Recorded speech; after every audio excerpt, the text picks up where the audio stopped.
Okay po, ang topic natin ngayon, 10 bawal gawin bago tayo maligo. Okay, paliligo to. Hindi niyo ba napapansin minsan, pag naligo tayo, doon tayo biglang dehydrated, doon tayo nangihina, masama pakiramdam natin pagkaligo. Merong mga 10 bagay dapat nating ingatan o iwasan bago tayo maligo. Umpisahan natin ha. Number 1, eating a heavy meal. Huwag mo na kumain ng marami tapos maliligo ka.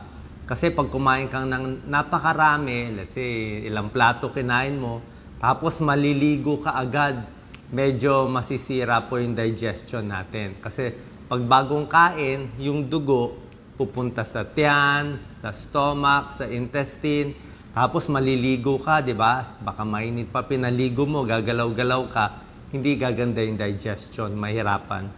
Baka ma-impatcho tayo. So, pagkakain ng marami, hintay muna siguro ng mga 30 minutes, 1 hour, bago maliligo. Number 2, sobrang exercise. Yung pagod na pagod, strenuous physical activity, o nag-gym ka, tapos maliligo agad. Alam ko, ginagawa to ng mga kabataan. Siguro kung bata ka pa, kaya mo to. Kung atleta ka, athlete, kaya mo. Pero kung senior, medyo may edad ka, di ba?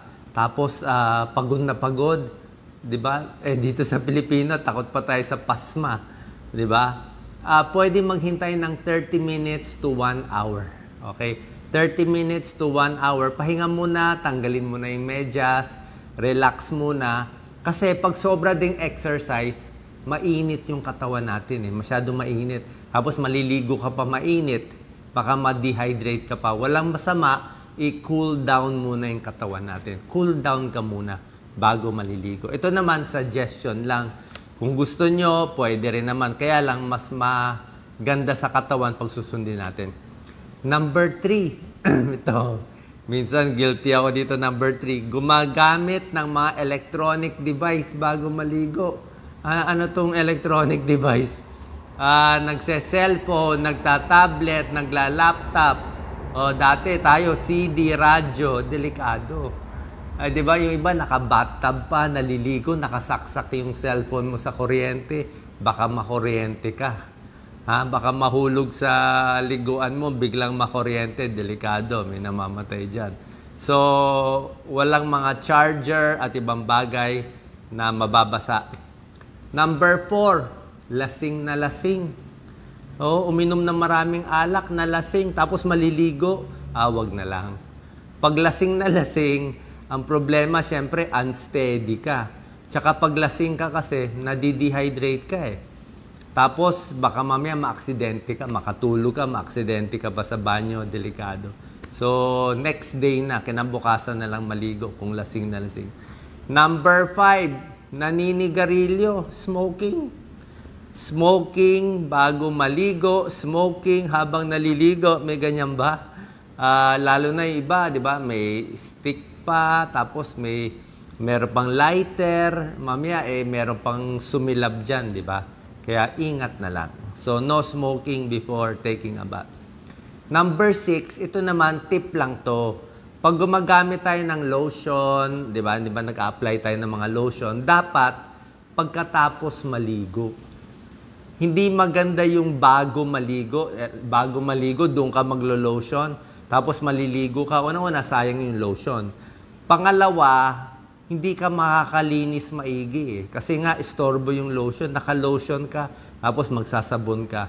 Pinakamaganda mag-lotion, maligo ka muna, nagtuyo ka muna, pag dry na yung skin mo, open na yung pores, doon mo papahid yung lotion pagkaligo. Hindi yung before. Number 7, ito naman mga pag-iingat lang. Number 7, yung nag-aahit o nagwa-wax. Di ba? Minsan nagwa-wax sa paa o nag-aahit. Kasi minsan, like ako, pa nag-aahit ako, minsan may nasusugat ako Di ba? Minsan masusugat ka dito o nagwa-wax, nasusugat ka. So, pag may sugat, tapos open pa yung pores, tapos maliligo ka, baka mag-infection, baka mag-skin irritation. So, ingat din doon. Number 8, dapat uminom ng maraming tubig muna. Okay? Bakit? Mga overexposed sa araw. 'Di ba? Let's say init na init ka galing sa labas, so 'di ba? Init-init. Tapos pag-uwi mo biglang maliligo ka, 'di ba? Pwede ka ma-dehydrate eh. Mapapansin mo 'yan minsan. Ako minsan ganoon eh. Pagligo mo, tapos umihi ka ba naliligo, mapapansin mo, bakit ang dilaw ng masyado ng ihi ko? Kasi nakaka-dehydrate. Naliligo ka, pinapawisan ka, 'di ba? Mainit pa yung tubig, hot water pa, sarado pa yung bintana, 'di ba? Kaya tapos nadi-dehydrate ka. So ayaw mo 'yon. So dapat inom mo na ng tubig, hydrated ka. Number 9, ito lang naman, do not neglect safety tips, 'di ba? Lalo na sa mga senior, bago maligo, siguraduhin yung bathroom, yung floor tuyo, okay? Muntik-muntik madulas. Alam mo, kahit ako minsan, mas maganda talaga may rubber mat eh. Di ba? Bumili na lang kayo ng rubber mat o kahit papano, kasi kahit nakatayo kayo minsan, very unsteady. At isa pa palang tip, pwede kayo, lalo na sa mga may edad, pwede kayo maglagay ng silya. Isang plastic na silya, habang naglilinis ng paa. O paano ka maglilinis ng paa, nakatayo, sobrang hirap yun pag senior ka na. So maganda may silya bago ka magkuskus ng paa, ng binti. Tapos habang naliligo, pwede rin. Kasi ang problema nga, pag naliligo ka, pag senior na, wala nang ganong balance eh. Di ba? Madulas pa, yung mata mo may sabon. Di ba? Hindi mo nakikita. Tapos nakatayo ka, pwede kang matumba. Okay, so do not neglect safety tips. And number 10, huwag magmamadali. Okay, do not rush. I-ready mo maigi yung gamit mo. Dapat minsan naligo na, wala pang sabon, wala pang baro, walang bathrobe, walang shampoo, 'di ba? Nagkagulo-gulo, lalabas pa basa, 'di ba? Dapat i-ready mo maigi, relax lang, tamang-tama na yung tubig para pagkaligo mo maganda. Okay? Ito yung 10 tips para siguradong okay at relax ang paliligo natin. Basically, yung heavy meal and strenuous exercise, yan ang babantayan natin. Ngayon, meron pa ako tuturo sa inyo maganda. Bukod dito, meron tayong mga babala. Merong mga sakit na dapat natin pag-iingatan kung maliligo ka ba o hindi eh. Okay? Let's say, mahina ang puso, mahina ang baga, pwede ba maligo ng mainit? May lagnat, pwede ba maligo? Sasagutin natin. Okay? Mga babala sa pagligo ng mainit na tubig kung may mga medical condition. Number 1, lagnat. Nilalagnat ka, pwede ba maligo?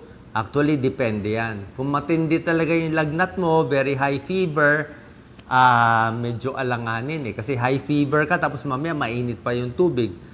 Tsaka pag maliligo kasi, tumataas yung heart rate mo eh. So may lagnat ka, mabilis na yung heart rate mo, baka ma-stress pa yung circulation mo. 'Di ba? So baka ma-stress yung puso, ma-stress yung blood vessel. So pag mataas yung lagnat, dapat nga malamig lang eh. Siguro punas-punas na lang, dampi-dampi na lang. Baka lalo kang uminit, lalo kang mahilo habang high fever. Pwede naman maligo kung medyo low na lang yung lagnat mo. Number 2, ito importante.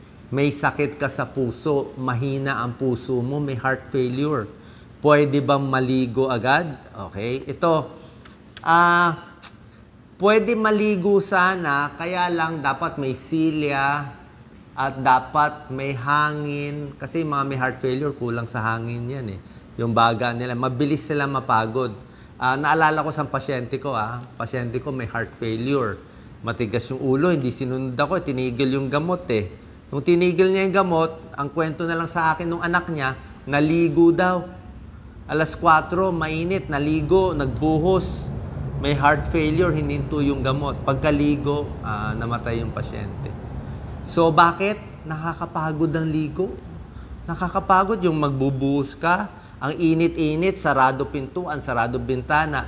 Heart failure, pwedeng may mangyari sa'yo. Kaya sabi ko nga, dapat nakaupo at may hangin, di ba?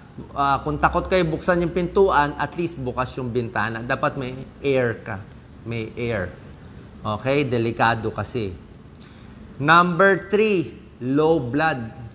Low blood or high blood, delikado. Parehong alanganin maligo. Pag low blood pressure ka, naligo ka ng mainit, pwede